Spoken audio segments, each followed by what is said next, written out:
Reverendo Padre Douglas B. Badong, our parish priest.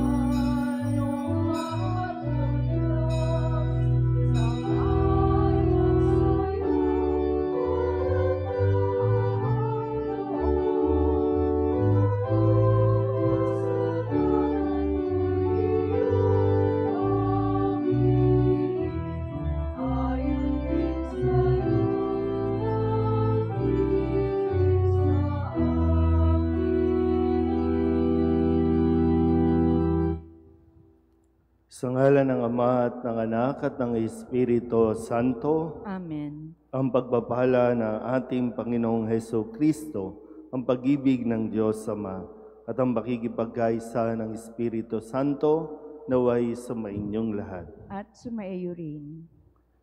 Mga kapatid, aminin natin ang ating mga kasalanan upang tayo'y maging marapat gumanap sa banal na pagdiriwang. Inaamin ko sa makapangyarihang Diyos at sa inyo mga kapatid, na lubha akong nagkasala sa isip, sa salita at sa gawa, at sa aking pagkukulang. Kaya isinasamo ko sa mahal na Birheng Maria, sa lahat ng mga anghel at mga banal, at sa inyo mga kapatid, na ako'y panalangin sa Panginoong ating Diyos. Kaawaan tayo ng makapangyarihang Diyos, patawarin tayo sa ating mga kasalanan, at patnubayan tayo sa buhay na walang hanggan. Amen. Panginoon, kaawaan mo kami. Panginoon, kaawaan mo kami. Kristo, kaawaan mo kami. Kristo, kaawaan mo kami. Panginoon, kaawaan mo kami. Panginoon, kaawaan mo kami. Manalangin tayo. Ama naming makapangyarihan, ipagkaloob mong kami maging handa para sa Pasko ng pagkabuhay ng iyong anak, upang ang aming inakong kusang pagtitiis ay magbunga ng wagas na pagmamalasakit sa pamamagitan ni Jesucristo kasama ng Espiritu Santo magpasawalang hanggan. Amen.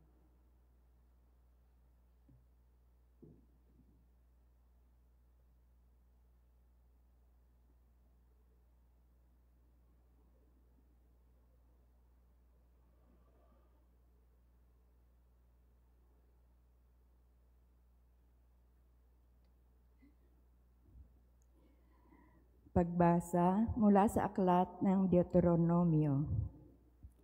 Sinabi ni Moises sa mga tao, "Ngayon na ibinigay nga sa inyo ng Panginoon ang mga tuntuning ito.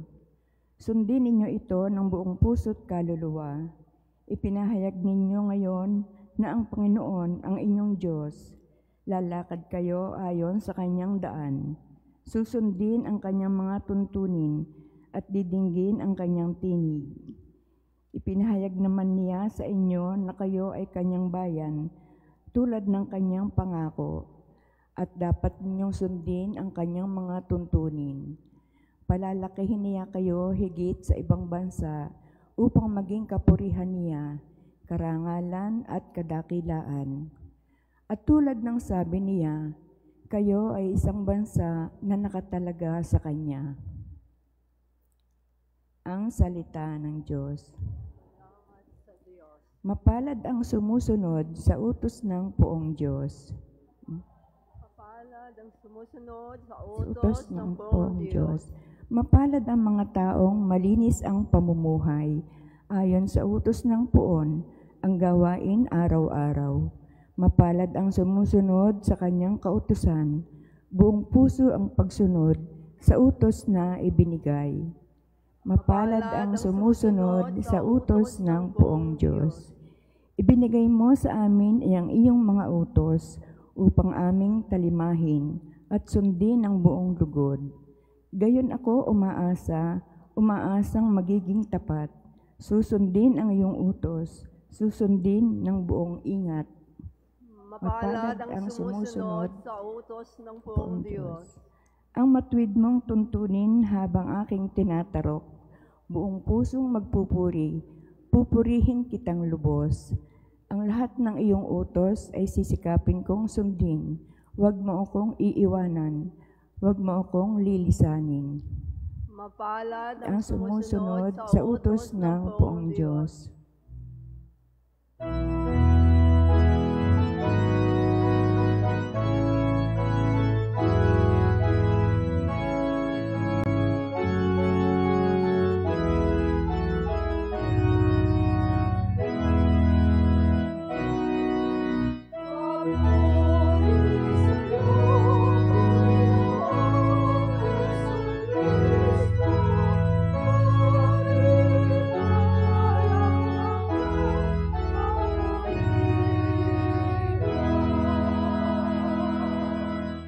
Ngayoy panahong marapat, panahon ng pagliligtas, araw ngayon ng pagtawag upang makamit ang habag ng Panginoong matapat.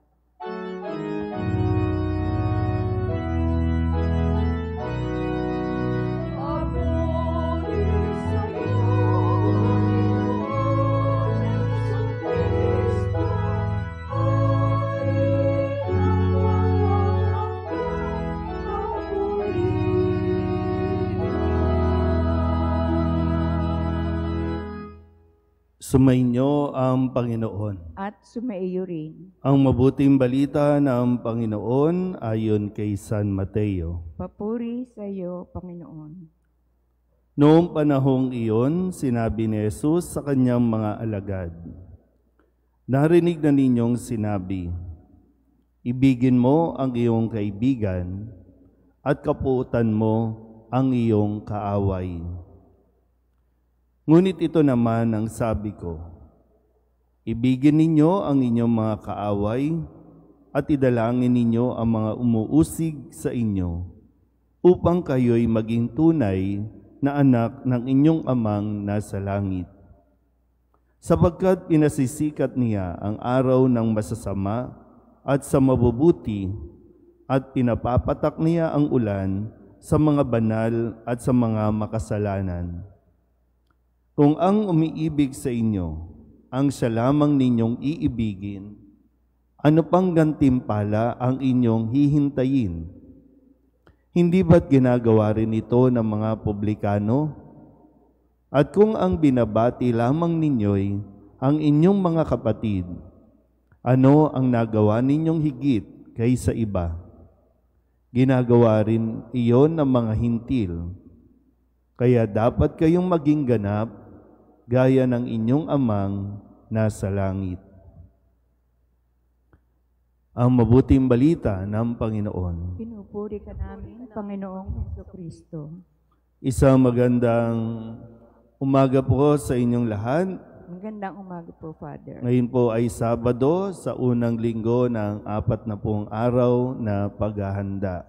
Bago po tayo mag-transition para sa ikalawang linggo ng Kwaresma, atin pong balikan ang mga sinabi sa atin ng Panginoong Hesus, kung saan pinaalala din sa atin ng ating mga pagbasa ngayon ang kahalagahan nito. Sabi sa unang pagbasa sa aklat ng Deuteronomio, ibinigay ng Panginoon ang mga tuntuning na dapat sundin ng mga tao, na dapat isapuso ng buong puso, ng buong kaluluwa. At sinabi din sa ating salmong tugunan na mapalad ang sumusunod sa utos ng Poong Diyos. Atin pong balikan ang ilan sa mga sinabi sa atin ni Jesus. Nung Lunes, ipinahayag sa ating ebanghelyo na sinabi ni Jesus na gawin ninyo ito sa pinakahamak sa mga kapatid kung ito ay sa akin ninyo ginawa. Kung may nagutom, pinakain ba natin? Walang damit, dinamtan ba natin? Yung mga nasa kulungan, dinalaw ba natin? Yung mga may sakit, ano ang ginawa natin? At ano ang hindi natin ginawa? Dahil ito ay ginawa at hindi natin ginawa kay Jesus kung pinagkaitan natin ang ating kapwa. Nung Martes, ang sabi naman, sapagkat kung pinatatawad ninyo ang mga nagkakasala sa inyo, patatawarin din kayo ng inyong amang nasa langit. Malinaw po ba ito? Naririnig niyo po ba? Naririnig. Okay. Nung Miyerkules, ang sabi ni Jesus sa mga taong patuloy na nagdududa sa Kanya o patuloy na naghahanap, yung bayang patuloy na naghahanap ng palatandaan para sila ay makumbinsi na si Kristo nga ang tagapagligtas. Ang sinabi lang ni Jesus ay, napakasama ng lahing ito. At nung Huwebes, sabi ulit ni Jesus sa atin, kaya gawin ninyo sa inyong kapwa ang ibig ninyong gawin nila sa inyo. Kahapon, Biyernes, ang sabi sa atin, kung may magsakdal laban sa iyo sa hukuman, makipag-ayos ka na sa kanya habang may panahon pa bago kanya iharap sa hukom. Ayusin hanggat maaga. At ngayon, sabi ni Jesus sa ating Ebanghelyo, ngunit ito naman ang sabi ko, ibigin ninyo ang inyong mga kaaway at idalangin ninyo ang mga umuusig sa inyo upang kayo'y maging tunay na anak ng inyong amang nasa langit. Narinig po ba lahat ng ito? Narinig natin. Ang problema, naglalaban ang kalooban natin. Nagmamatigas ang ating mga kalooban. Sabi ni Jesus, ibigin ang kaaway, idalangin ang mga umuusig sa atin. Mahirap, no? Kasi tayo bilang tao, ang gusto natin, hustisya. At pag sinabing hustisya, kailangan makaganti tayo. Hindi pwedeng, basta na lang tayo inapi. Kailangan makaganti tayo. So, paano natin gagawin ito? Kristiyano tayo. Pag sinabing Kristiyano, sumusunod dapat kay Kristo. Ano ba gaya ng sinabi ko, no? Ano ang sinabi sa atin? Mapalad ang sumusunod sa utos ng poong Diyos sa mga tuntuning ibinigay niya sa atin. So, pero pagdating sa puntong ito, Lord, ang hirap naman magpatawad. Pinatay yung, di ba? Maaring isa ka sa mga nawalan ng mahal sa buhay. Pinatay. Nung panahon ng extrajudicial killing, di ba? Aping-api ka. Luging-lugi ka. Ngayon, paano ko ipagdadasal yung pumatay at kumuha ng mahal sa buhay ko? Sa panahon ngayon, sa mga nangyari nitong mga nakalipas na araw, ang daming taong galit. Ang daming tao na hindi lang galit, no? Maraming tao ang nakikipaglaban sa taong pumatay.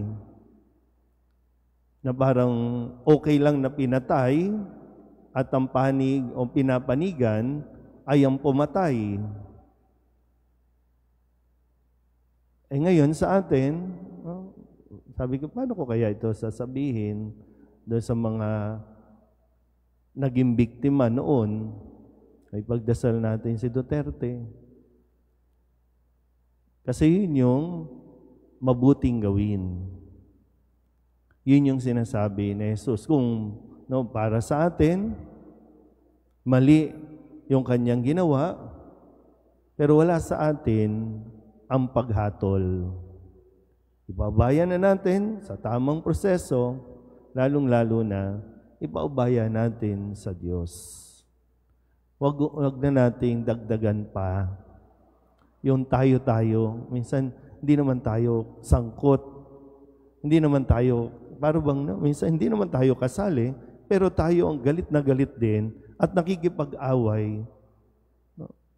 Mga supporters, nag-away-away. So hanggat hindi natin sinusunod ang Diyos, ang kanyang mga sinasabi, hindi matatapos ang kaguluhan. Kasi kung sigaw natin hustisya at ang hustisya ay ilalagay natin sa ating mga kamay, wala talagang mangyayari. Kaya hilingin natin sa Diyos, no?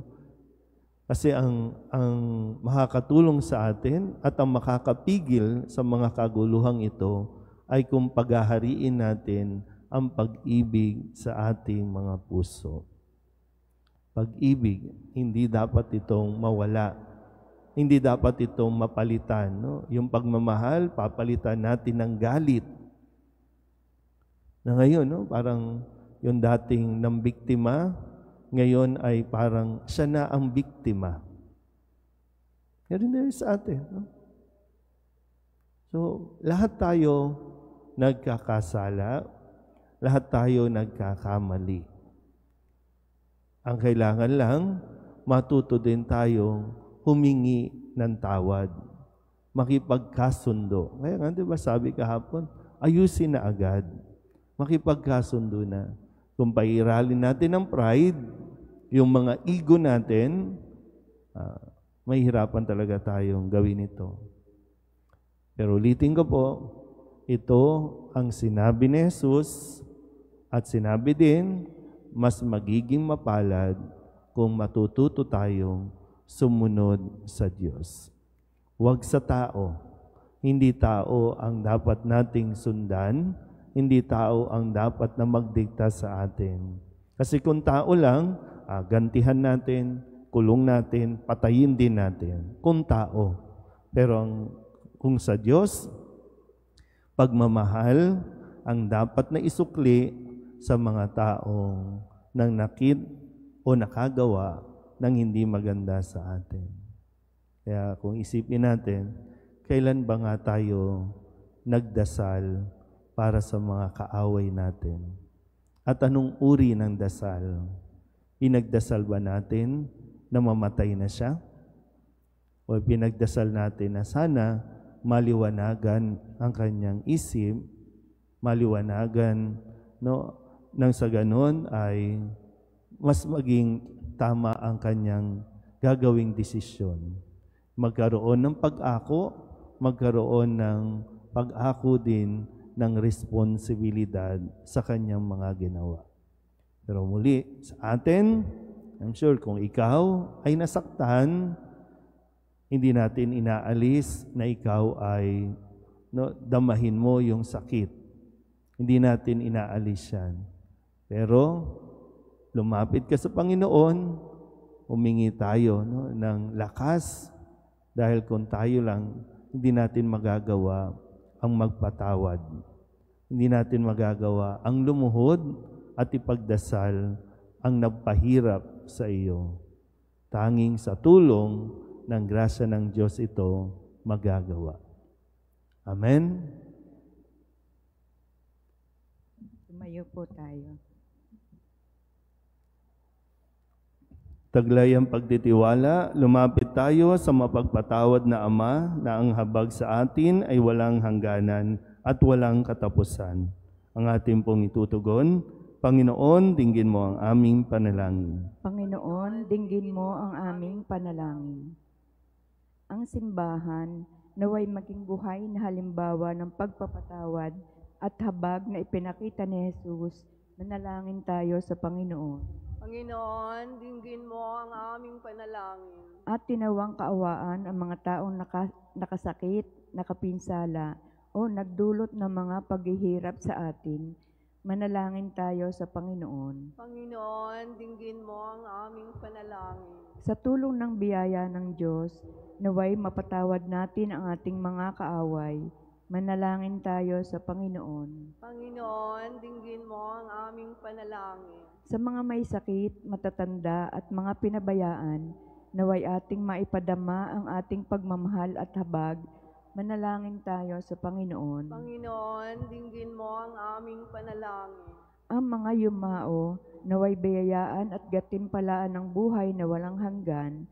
Manalangin tayo sa Panginoon. Panginoon, dinggin mo ang aming panalangin. Dulog din natin sa Panginoon ang ating mga personal na kahilingan at mga panalangin para sa ating mga pamilya. Kasama din ang mga kahilingan ng mga nanonood sa online. Lahat ng mga misang pasasalamat, special na intensyon, agarang paggaling ng mga may sakit, tang lahat ng mga kaluluwa na inihiling na ipagdasal sa misang ito.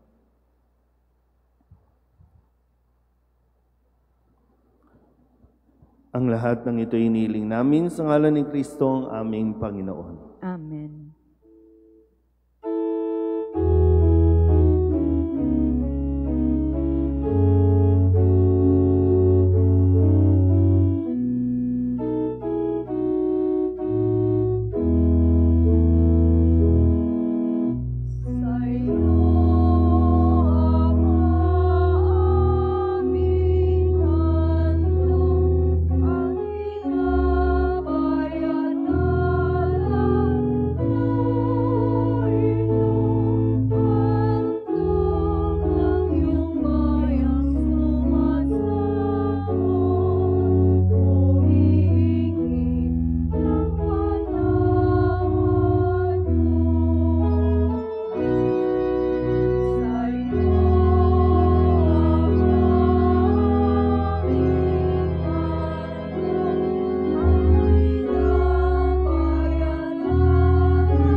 Ama naming banal, ikaw ang bukal ng tanang kabanalan. Kaya't sa pamamagitan ng iyong Espiritu, gawin mong banal ang kaloob na ito upang para sa aming maging katawan at dugo ng aming Panginoong Hesu Kristo. Bago niya pinagtiis ang kusang loob na maging handog, inawakan niya ang tinapay, inasalamatan kaniya, pinaghati-hati niya iyon, iniabot sa kanyang mga alagad at sinabi, "Tanggapin ninyong lahat ito at kanin, ito ang aking katawan na ihahandog para sa inyo."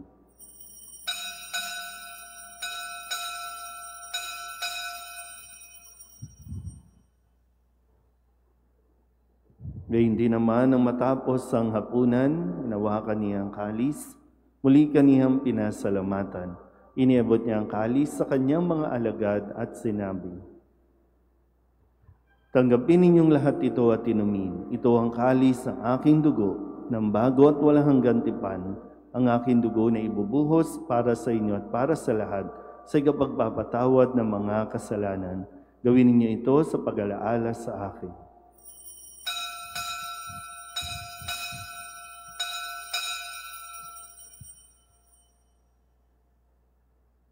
Ipagbunyi natin ang misteryo ng pananampalataya. Si Kristo'y namatay, si Kristo'y nabuhay, si Kristo'y babalik sa wakas ng panahon. Ama, ginagawa namin ngayon ang pag-alaala sa pagkamatay at muling pagkabuhay ng iyong anak. Kaya tiniaalay namin sa iyo ang tinapay na nagbibigay buhay at ang kalis na nagkakaloob ng kaligtasan.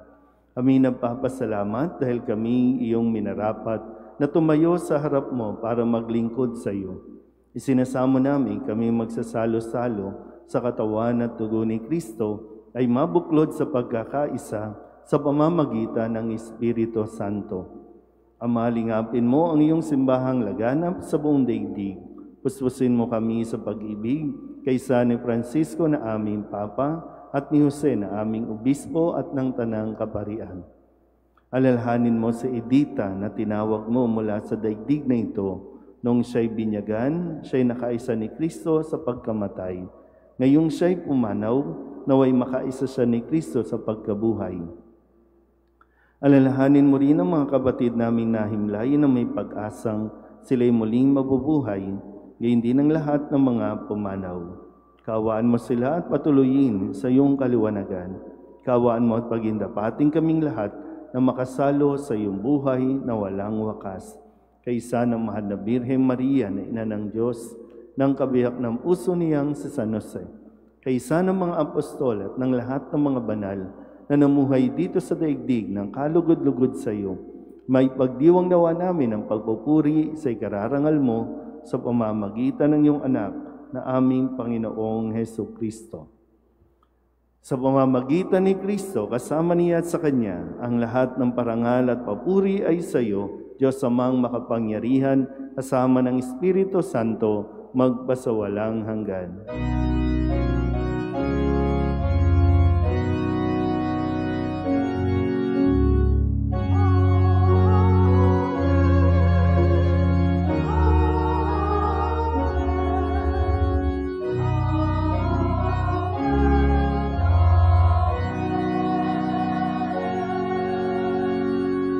Sa tagabili ng mga nakagagaling na utos at turo ni Jesus sa Panginoon natin at Diyos, ipahayag natin ang lakas loob.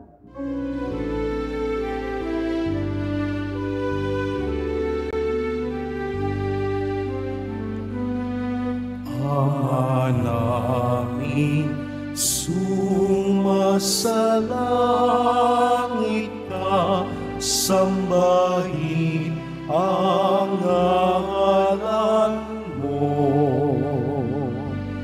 Mapasa amin ang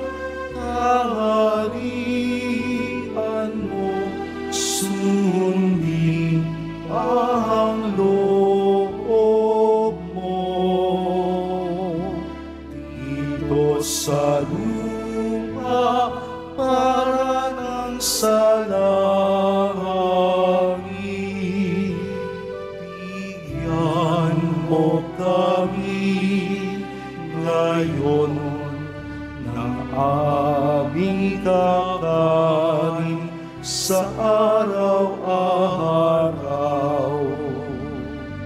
at patawarin mo ang aming mga sala para ng pagpapatawad namin sa nagkakasala sa amin. At huwag mo kami ipahintulot sa tukso at iadya mo kami sa lahat ng masama. Inihiling namin kami iadya sa lahat ng masama, pagkalooban ng kapayapaan araw-araw, iligtas sa kasalanan at ilayo sa lahat ng kapahamakan, samantalang aming pinananabikan ang dakilang araw ng pagpapahayag ng tagapagligtas naming si Jesucristo. Sapagkat iyo ang kaharian at ang kapangyarihan at ang kapurihan magpakailanman. Amen. Panginoong Jesucristo, sinabi mo sa iyong mga apostol, kapayapaan ang iniiwan ko sa inyo, ang aking kapayapaan ang binibigay ko sa inyo. Tunghayan mo ang aming pananampalataya at huwag ang aming mga pagkakasala. Pagkalooban mo kami ng kapayapaan at pagkakaisa ayon sa iyong kalooban kasama ng Espiritu Santo magpasawalang hanggan. Amen. Ang kapayapaan ng Panginoon ay laging sumainyo. At sumaiyo rin. Magbigayan po tayo ng kapayapaan sa isa't isa.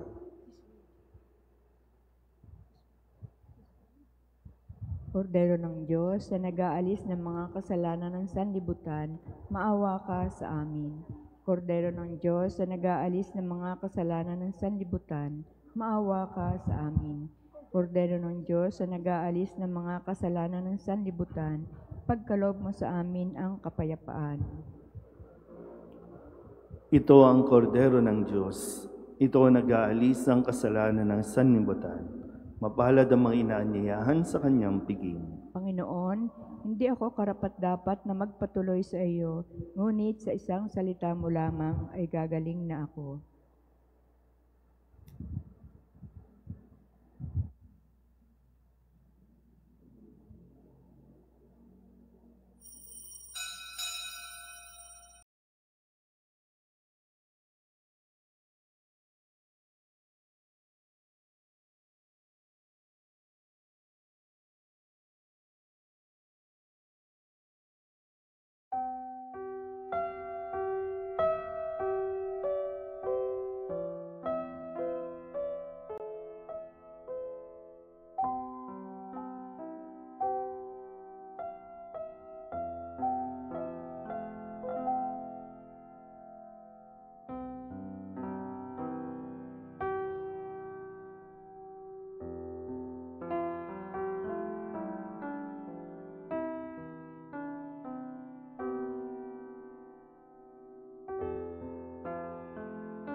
Panalangin sa karangalan ng Nuestro Padre Jesus Nazareno.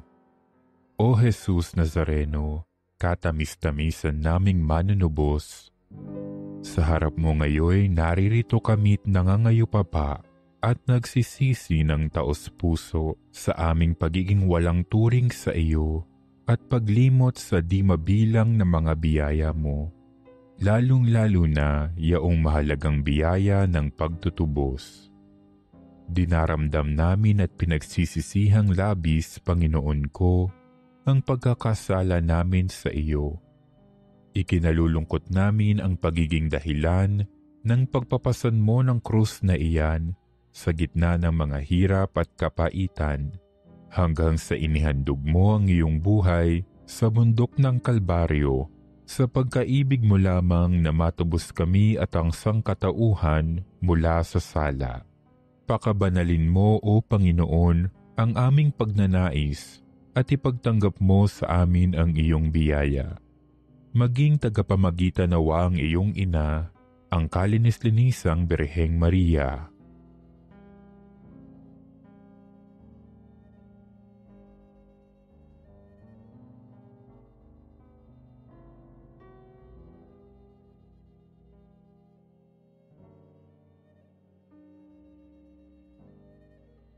Ama naming makapangyarihan, niloob mong akuin ang iyong anak, ang krus at kamatayan, upang ang sangkatauhan ay matubos at mabuhay.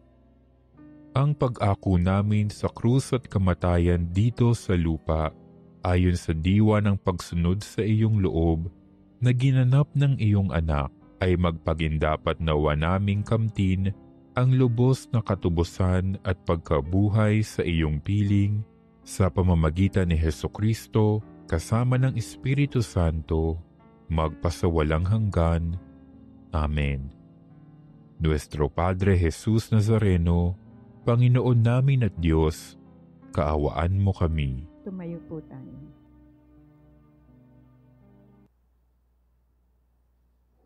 Manalangin tayo. Ama naming mapagmahal, sa iyong kagandahang loob ay lagi mong subaybayan ang iyong pinapakinabang sa piging mong banal, upang ang iyong pinuspos ng lakas mong bigay ay makasalong lagi sa ligaya ng mga hirang sa pamamagitan ni Jesucristo kasama ng Espiritu Santo magpasawalang hanggan. Amen. Sumainyo ang Panginoon. At sumaiyo rin. At pagpalain kayo ng makapangyarihang Diyos, Ama at Anak, Espiritu Santo. Amen. Tapos ng banal na misa, humayo tayo sa kapayapaan ni Kristo. Salamat sa Diyos. Magandang umaga po.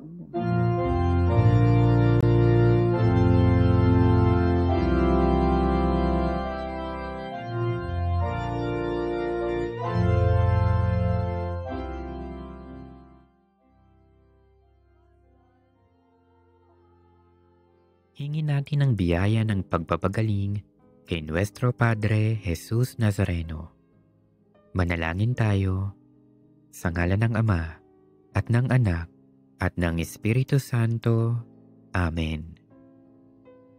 O Nuestro Padre Jesus Nazareno, puno ng pag-ibig at habag para sa mga nahihirapan at nagdurusa.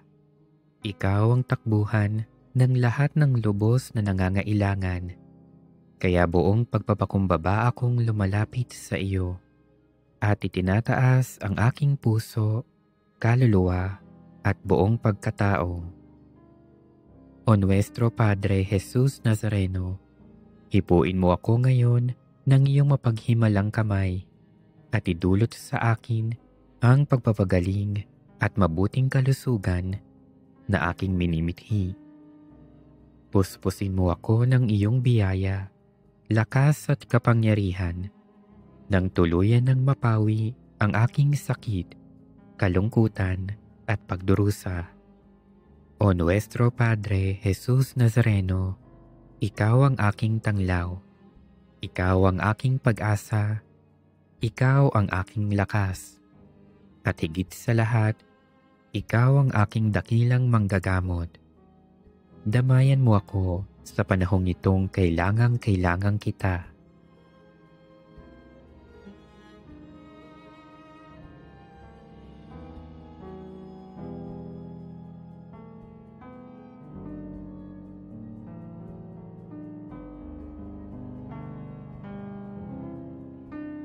O Nuestro Padre Jesus Nazareno, samahan mo ako sa oras ng pagsubok at paghihirap.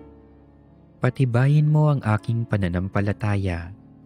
Palakasin mo ang aking loob nang malampasan ko ang karamdamang nagpapahirap sa akin at sa maraming may sakit. O Nuestro Padre Jesus Nazareno, dinggin mo ang aking mga hibik nang tuluyan kong madama ang iyong nakapagpapagaling na pag-ibig. Nananalig akong gagawa ka ng himala sa aking buhay. O Nuestro Padre Jesus Nazareno, Buong paggalang at pagtitiwala akong tumatawag sa iyo.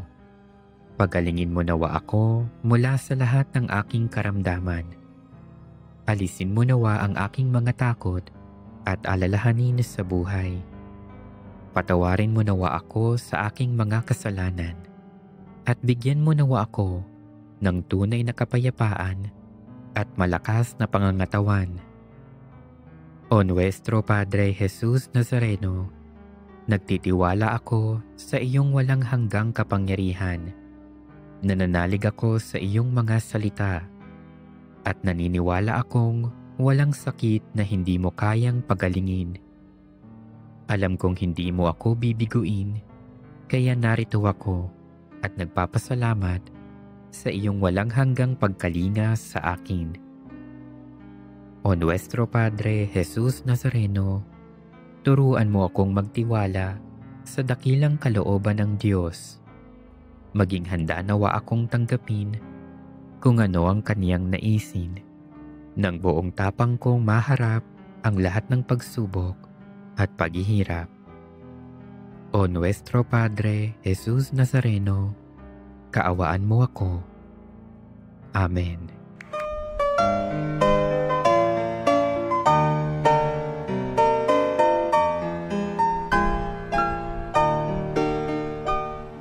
Nuestro Padre Jesus Nazareno, sinasamba ka namin, pinipintuho ka namin, aral mo ang aming buhay at kaligtasan. Nuestro Padre Jesus Nazareno, iligtas mo kami sa kamatayan. Mong pinamatayan ay sagisag ng aming kaligtasan. Nuestro Padre Jesus Nazareno, dinarangal ka namin. Nuestro Padre Jesus Nazareno, inulwalhati ka namin. Nuestro Padre Jesus Nazareno, inarangal ka namin. Nuestro Padre Jesus Nazareno, inulwalhati ka namin.